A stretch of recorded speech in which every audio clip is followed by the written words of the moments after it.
Good morning students.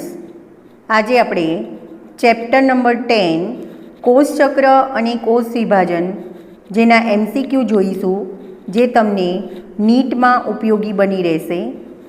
જેમાં 51 નંબરનો question તમને આપેલો છે.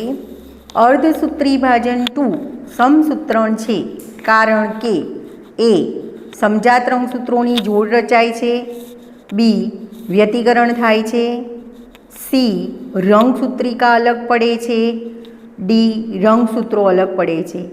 તો અર્ધસૂત્રી ભાજન 2 એ સમસૂત્રણ છે કારણ કે તેમાં રંગસૂત્રિકા અલગ પડે છે અને એ સમવિભાજન જેવું જ હોય છે. નેક્સ્ટ ક્વેશ્ચન છે, આ અવસ્થામાં રંગસૂત્રો ગણી શકાય છે.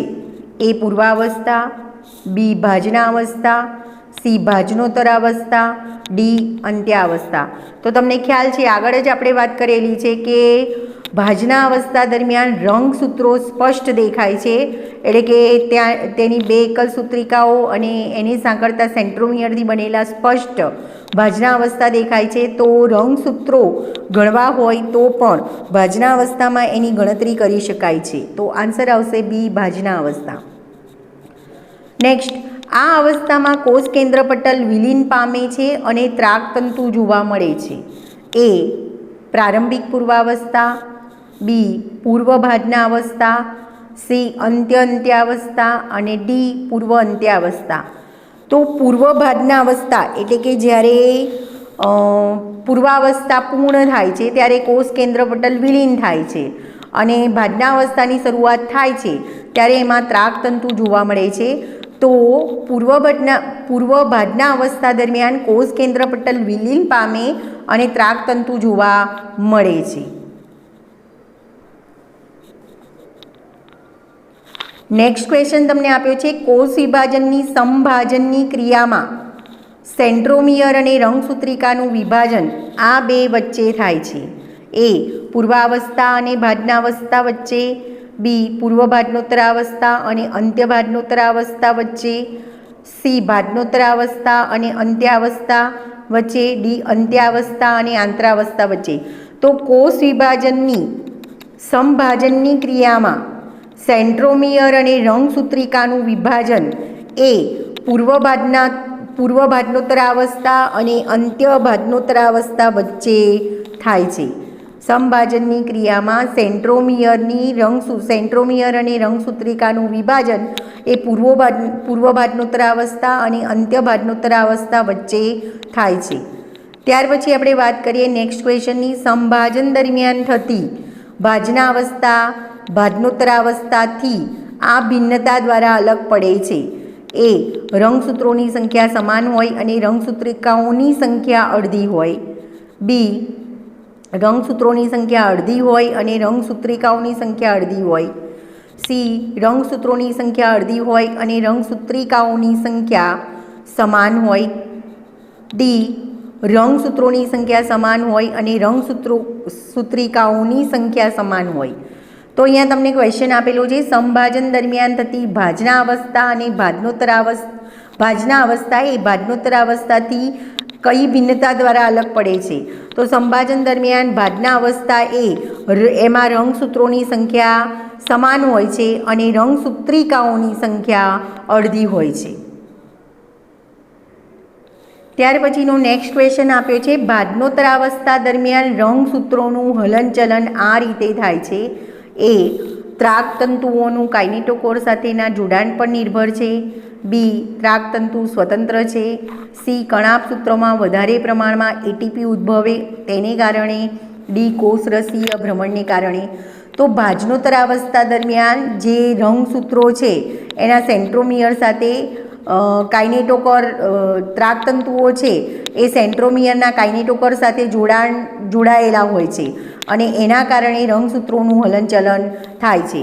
તો અહીંયા આન્સર આવશે એ ત્રાકતંતુઓનું કાઇનેટોકોર સાથેના જોડાણ પર નિર્ભર છે. નેક્સ્ટ ક્વેશ્ચન છે, નીચેના પૈકી આ અવસ્થામાં કોષ વિભાજન દરમિયાન રંગસૂત્રિકાઓ સામસામેના ધ્રુવો તરફ ગતિ કરે છે.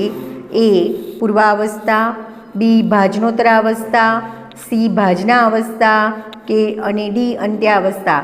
તો ભાજનોત્તરાવસ્થા દરમિયાન રંગસૂત્રિકાઓ ભાજનોત્તરાવસ્થા દરમિયાન રંગસૂત્રિકાઓ સામસામેના ધ્રુવો તરફ ખસે છે.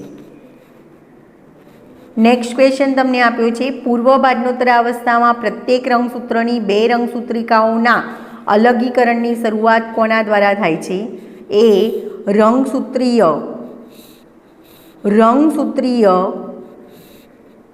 તંતુ સાથે તારાકેન્દ્રની આંતરક્રિયા દ્વારા, બી રંગસૂત્રીય તંતુના વિસ્તરણ દ્વારા, સી કાઇનેટોકોરના વચ્ચે વિયોજન બળ દ્વારા, ડી આપેલ તમામ. તો પૂર્વ ભાજનોત્તરાવસ્થામાં રંગસૂત્રની બે રંગસૂત્રિકાઓની અલગીકરણની શરૂઆત કાઇનેટોકોરના વચ્ચે વિયોજન બળ દ્વારા થાય છે.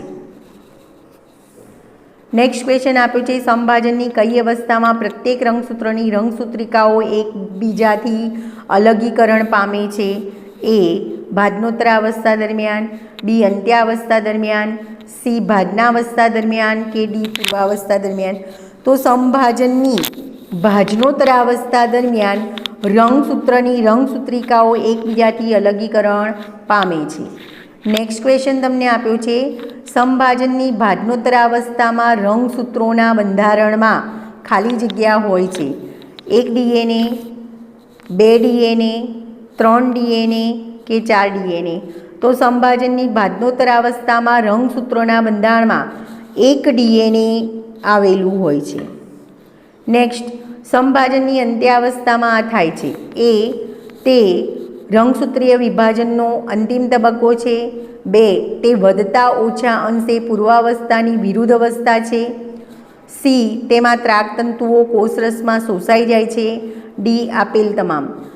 તો સમભાજનની અંત્યાવસ્થામાં આપેલ તમામ પ્રક્રિયા થાય છે, એટલે કે એ રંગસૂત્રીય વિભાજનનો અંતિમ તબક્કો છે. એમાં વધતા ઓછા અંશે પૂર્વાવસ્થાની વિરુદ્ધની અવસ્થા છે અને તેમાં ત્રાકતંતુઓ કોષરસમાં શોષાઈ જાય છે. તો આન્સર આવશે ડી આપેલ તમામ. નેક્સ્ટ ક્વેશ્ચન તમને આપેલો છે, વનસ્પતિ કોષમાં કોષરસીય વિભાજન આ રીતે જોવા મળે છે. એ કોષરસીય અલગીકરણ પરિઘ તરફથી કેન્દ્રીય પ્રદેશ તરફ થાય છે. બી કોષરસીય અલગીકરણ કેન્દ્રીય પ્રદેશથી પરિઘ તરફ થાય છે. સી કોષરસીય વહેંચણી કોષરસમાં વિષુવવૃત્ત રેખાને સમાંતર થતી જાય છે. ડી કોષના બંને ધ્રુવ તારાકેન્દ્ર સાથે જમણી બાજુના ખૂણે ત્રાકતંતુ ધ્રુવ તરફ જાય છે. તો આગળ આપણે વાત કરી હતી કે પ્રાણી કોષમાં જો કોષરસીય વિભાજનની વાત કરીએ તો પ્રાણી કોષમાં કોષરસીય વિભાજન પરિઘ વિસ્તારથી કેન્દ્રીય પ્રદેશ તરફ થાય છે, જ્યારે વનસ્પતિ કોષમાં કોષરસીય વિભાજન એ કોષરસીય અલગીકરણ કેન્દ્ર પ્રદેશથી પરિઘ તરફ થાય છે. તો અહીંયા આન્સર આવશે બી, વનસ્પતિ કોષમાં કોષરસીય વિભાજન એ કેન્દ્રીય પ્રદેશથી પરિઘ તરફ થાય છે. નેક્સ્ટ ક્વેશ્ચન તમને આપ્યો છે, કોષ વિભાજન દરમિયાન માતૃપક્ષના અને પિતૃપક્ષના રંગસૂત્રો એકબીજા સાથે તેમના જનીનદ્રવ્યની આપ-લે કરે છે. તે ઘટના કયા નામથી ઓળખાય છે? એ દ્વિસૂત્રી, બી ગ્લોબ, સી સાયનોપ્સિસ અને ડી વ્યતિકરણ. તો અર્ધીકરણ 1ની પૂર્વાવસ્થા 1 દરમિયાન વ્યતિકરણની ઘટના થાય છે, જે દરમિયાન રંગસૂત્રની અંદરની તરફ બે સમજાત રંગસૂત્રની જોડીના અંદરની તરફની રંગસૂત્રિકાઓ સ્વસ્તિક ચોકડીનું નિર્માણ કરે છે અને જનીનદ્રવ્યની અદલાબદલી કરે છે, જેને વ્યતિકરણની ઘટના કહેવાય છે. તો કોષ વિભાજન દરમિયાન માતૃપક્ષના અને પિતૃપક્ષના રંગસૂત્રો એકબીજા સાથે જનીનદ્રવ્યની અદલાબદલી કરે છે. એ વ્યતિકરણની ઘટના દ્વારા જનીનદ્રવ્યની અદલાબદલી કરે છે. નેક્સ્ટ ક્વેશ્ચન તમને આપેલો છે, કેરિયોકાઇનેસિસ કોષ કેન્દ્ર વિભાજન શબ્દ આ માટે વપરાય છે. શેના માટે વપરાય છે? કેરિયોકાઇનેસિસ કોષ કેન્દ્ર વિભાજન શબ્દ આ માટે વપરાય છે. એ ભાજના અવસ્થા દરમિયાન કોષ કેન્દ્રીય પટલના વિલીકરણ માટે. બી ભાજનોત્તરાવસ્થામાં જ્યારે રંગસૂત્રો સામસામેના ધ્રુવો તરફ ગતિ કરે છે ત્યારે. સી આ ઘટના આંતરાવસ્થાના લીધે થાય છે અને ડી આ બધા જ ફેરફારો કોષ વિભાજન સમયે કોષ કેન્દ્રમાં થાય છે. તો આન્સર આવશે ડી, બધા જ ફેરફારો કોષ વિભાજન સમયે કોષ કેન્દ્રમાં થાય છે. નેક્સ્ટ ક્વેશ્ચન તમને આપેલો છે, સમભાજનમાં સામાન્ય રીતે કોષ રસ વિભાજન જોવા મળે છે, જે હંમેશા શક્ય નથી. જો કોષો રંગસૂત્રીય વિભાજનમાંથી પસાર થાય પરંતુ કોષ રસનું વિભાજન ન થાય તો તેના પરિણામ વિશે આ કહેવાય, એટલે કે શું કહેવાય? એ તે કોષ એક મોટી કોષ કેન્દ્રિકા ધરાવે છે, બી તે કોષ એકથી વધુ કોષ કેન્દ્ર ધરાવે છે, સી તે કોષો અનિયમિત નાના કોષ કેન્દ્રો સાથે હોય છે, તે કોષોમાં જનીનીય એકરૂપતા જોવા મળે છે. તો સમવિભાજનની ક્રિયામાં કોષ કેન્દ્રનું વિભાજન થયા પછી કોષ રસ વિભાજન થાય તો અને તો જ એક કોષમાંથી બે કોષનું નિર્માણ થાય છે. પણ કેટલીક વાર એવું બને છે કે કોષ કેન્દ્રનું વિભાજન થયા પછી કોષ રસનું વિભાજન થતું નથી. પરિણામે એક કોષમાં એક કોષ કેન્દ્રમાંથી બે કોષ કેન્દ્રના વિભાજનમાંથી 4, 4માંથી 8 આ રીતના કોષ કેન્દ્રની સંખ્યા વધી જાય છે. તો અહીંયા એમ કહી શકાય કે સમભાજનમાં સામાન્ય રીતે કોષ રસ વિભાજન જોવા મળે છે, જે હંમેશા શક્ય નથી. જો કોષો રંગસૂત્રીય વિભાજનમાંથી પસાર થાય પરંતુ કોષ રસનું વિભાજન ન થાય તો તે કોષ એકથી વધુ કોષ કેન્દ્ર ધરાવે છે, એટલે કે બહુકોષ કેન્દ્રી કોષ જોવા મળે છે. નેક્સ્ટ ક્વેશ્ચન તમને આપ્યો છે, સમભાજનની મુખ્ય અગત્યતા કઈ છે? એ તે જનીનીય વિવિધતા માટે જરૂરી છે, બી તે ડીએનએથી આરએનએ તરફ વહન માટે થાય છે, સી તેથી રંગસૂત્રોની સંખ્યામાં ઘટાડો થાય છે, ડી તે કોષોમાં જનીનદ્રવ્યની એકરૂપતા જાળવે છે. તો આન્સર આવશે સમભાજનની મુખ્ય અગત્યતા એ છે કે તે કોષોમાં જનીનીય એકરૂપતા જાળવી રાખવાનું કાર્ય કરે છે. નેક્સ્ટ ક્વેશ્ચન તમને આપ્યો છે, સમભાજનનું મુખ્ય પ્રદાન આ છે. એ તે રંગસૂત્રીય જથ્થામાં વધારો કરે છે, બી તે પિતૃકોષ જેટલી જનીનીય સમાનતા નિર્મિત કોષમાં હોય છે, સી વનસ્પતિ દેહની બધી જ પેશીમાં જોવા મળે છે, ડી તે સંપૂર્ણ ખૂબ જ અલગ પ્રક્રિયા છે. તો સમવિભાજનનું મુખ્ય મહત્ત્વ અથવા મુખ્ય પ્રદાન એ છે કે તે પિતૃકોષ જેટલી જનીનીય સમાનતા નિર્મિત કોષમાં હોય છે. પિતૃકોષમાં જેટલી જનીનીય સમાનતા જોવા મળે છે એટલી જ સમાનતા નવા કોષોમાં જોવા મળે છે. એટલે એમ કહી શકાય ટૂંકમાં કે સમવિભાજન દ્વારા નવા ઉત્પન્ન થતા કોષો અથવા નવા નિર્માણ પામતા કોષો એ પિતૃકોષ જેવી જ સમાનતા જનીનીય સમાનતા દર્શાવે છે. નેક્સ્ટ ક્વેશ્ચન તમને આપ્યો છે, એક પિતૃકોષમાંથી 512 કોષોના નિર્માણ માટે કેટલા સમવિભાજન જરૂરી છે? એ 9, બી 256, સી 158, ડી 510. તો કોષમાંથી 512 કોષોના નિર્માણ માટે કેટલા સમવિભાજન જરૂરી છે? તો એક પિતૃકોષમાંથી 512 કોષોના નિર્માણ માટે લગભગ 9 જેટલા સમવિભાજન જરૂરી છે. એટલે તમારે ગણતરી એવી રીતે કરવાની છે કે એક પિતૃકોષમાંથી સમવિભાજન થાય, પહેલું સમવિભાજન તો 2 બાળકોષો ઉત્પન્ન થાય, બીજું સમવિભાજન થાય તો 4 બાળકોષો ઉત્પન્ન થાય, ત્રીજું સમવિભાજન થાય તો 8 બાળકોષો ઉત્પન્ન થાય.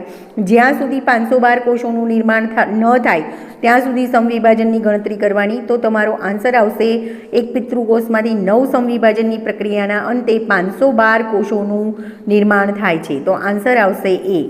નેક્સ્ટ ક્વેશ્ચન તમને આપેલો છે, એક કોષમાંથી 1024 કોષોના નિર્માણ માટે કેટલા સમભાજન જરૂરી છે? એક કોષમાંથી 1024 કોષોના નિર્માણ માટે કેટલા સમવિભાજન જરૂરી છે? તો એનો આન્સર આવશે 10.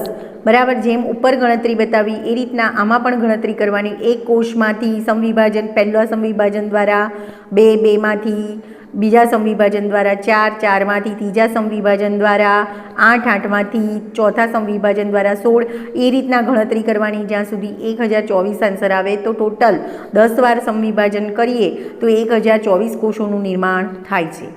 નેક્સ્ટ ક્વેશ્ચન તમને આપેલો છે, વનસ્પતિ કોષ અને પ્રાણી કોષમાં વિભાજનની ક્રિયાનો આ ભેદ છે. એ ત્રાકતંતુઓનું નિર્માણ, બી કોષીય પટલનું નિર્માણ, સી વિષુવવૃત્તીય રેખાના રંગસૂત્રોની ગતિ, ડી રંગસૂત્રોની કુંતલીય રચના. તો વનસ્પતિ કોષ અને પ્રાણી કોષમાં વિભાજનની ક્રિયાનો આ ભેદ છે કે એમાં કોષીય પટલનું નિર્માણ થાય છે. નેક્સ્ટ આવૃત વિદ્યારી વનસ્પતિના છોડમાં અર્ધીકરણ આ કોષોમાં અવલોકિત કરી શકાય. એ પ્રરોહાગ્રની અગ્રસ્ત વર્ધમાન પેશીમાં, બી મૂલાગ્રના અગ્રસ્ત વિભાજિત કોષોમાં, સી પુલીય એધાના વિભાજિત થતા કોષોમાં, ડી પુંકેસરના લઘુબીજાણુના માતૃકોષમાં પરાગ માતૃકોષમાંથી થતા વિભાજનમાં. તો અહીંયા આન્સર આવશે આવૃત વિદ્યારી વનસ્પતિના છોડમાં પુંકેસરના લઘુબીજાણુના માતૃકોષ. તો લઘુબીજાણુ માતૃકોષ દ્વિકીય હોય છે, 2n હોય છે, જેને પરાગ માતૃકોષ પણ કહેવાય છે, અને એના દ્વારા એમાં અર્ધીકરણ જોઈ શકાય છે. પુંકેસરના લઘુબીજાણુ માતૃકોષમાં એટલે કે પરાગ માતૃકોષ જે દ્વિકીય કોષ છે એના દ્વારા એમાં અર્ધીકરણ પ્રકારનું વિભાજન થઈ અને એમાં લઘુબીજાણુ એટલે કે પરાગરજનું નિર્માણ થાય છે. ટૂંકમાં એમ કહી શકાય કે એક લઘુબીજાણુ માતૃકોષ હોય તો એના અર્ધીકરણ દ્વારા 4 લઘુબીજાણુ અથવા તો એક પરાગ માતૃકોષમાંથી અર્ધીકરણ દ્વારા 4 પરાગરજનું નિર્માણ થાય છે. નેક્સ્ટ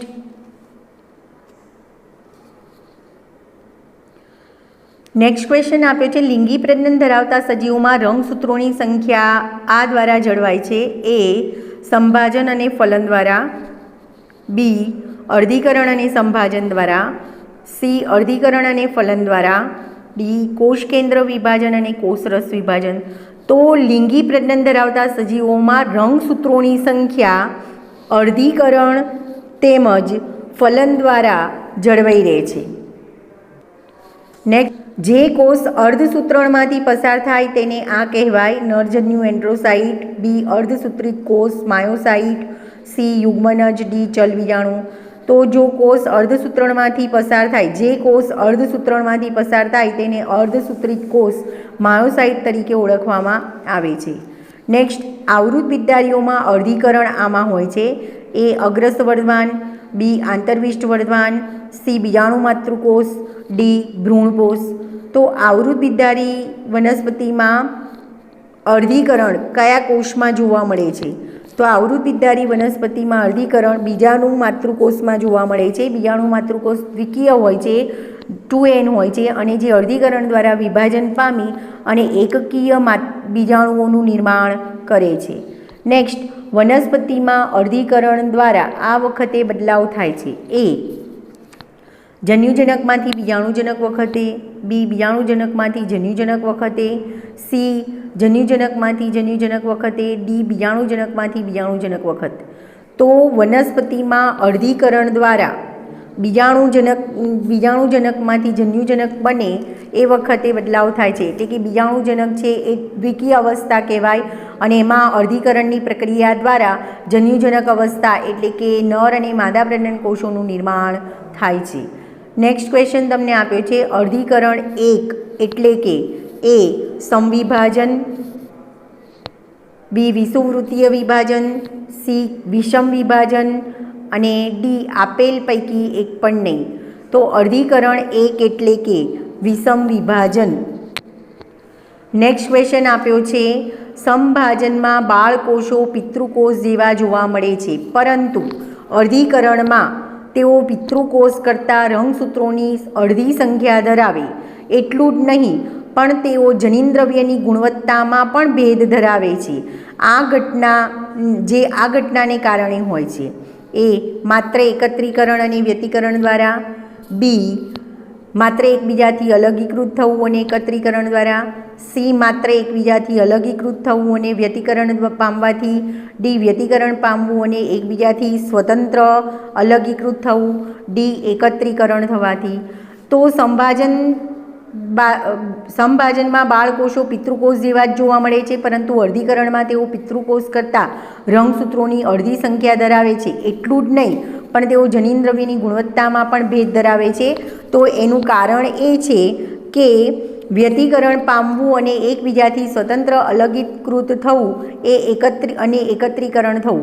એટલે કે સમવિભાજન દરમિયાન અર્ધીકરણ પ્રકારની ઘટના થતી નથી, જ્યારે વ્યતિકરણ પ્રકારની ઘટના થતી નથી. પણ જ્યારે અર્ધીકરણ થાય છે તો અર્ધીકરણ 1ની પૂર્વાવસ્થા 1 દરમિયાન વ્યતિકરણની ઘટના થાય છે. એટલા માટે અર્ધીકરણ દરમિયાન ઉત્પન્ન થતા નવા કોષો એમાં જનીન દ્રવ્ય અલગ હોય છે, બરાબર, પિતૃ કરતાં અલગ હોય છે. નેક્સ્ટ, જ્યારે દ્વિકીય કોષ સામાન્ય અર્ધીકરણમાંથી પસાર થાય તો શું થવાની શક્યતા છે? એ, બાળકોષોમાં બધા જ પ્રભાવી જનીનો એકત્રિત થાય. બી, બધા જ સમજાત રંગસૂત્રો એકબીજાથી વિખૂટા પડે. સી, બધા જ બાળકોષોમાં સમજાત રંગસૂત્રોની જોડ આપેલી હોય. ડી, બધા જ જોડાણવાળા સમૂહોમાં ખલેલ ઉદ્ભવે. તો જ્યારે દ્વિકીય કોષ સામાન્ય અર્ધીકરણમાંથી પસાર થાય તો શું થવાની શક્યતા રહે છે? તો જ્યારે દ્વિકીય કોષ સામાન્ય અર્ધીકરણમાંથી પસાર થાય ત્યારે બધા જ સમજાત રંગસૂત્રો એકબીજાથી વિખૂટા પડે છે. નેક્સ્ટ ક્વેશ્ચન તમને આપ્યો છે, અર્ધીકરણમાં બે વિભાજનોનો સમાવેશ થાય છે. તે વિભાજનો પૈકી એક કોષ કેન્દ્રીય વિભાજન અને એક દૈહિક વિભાજન.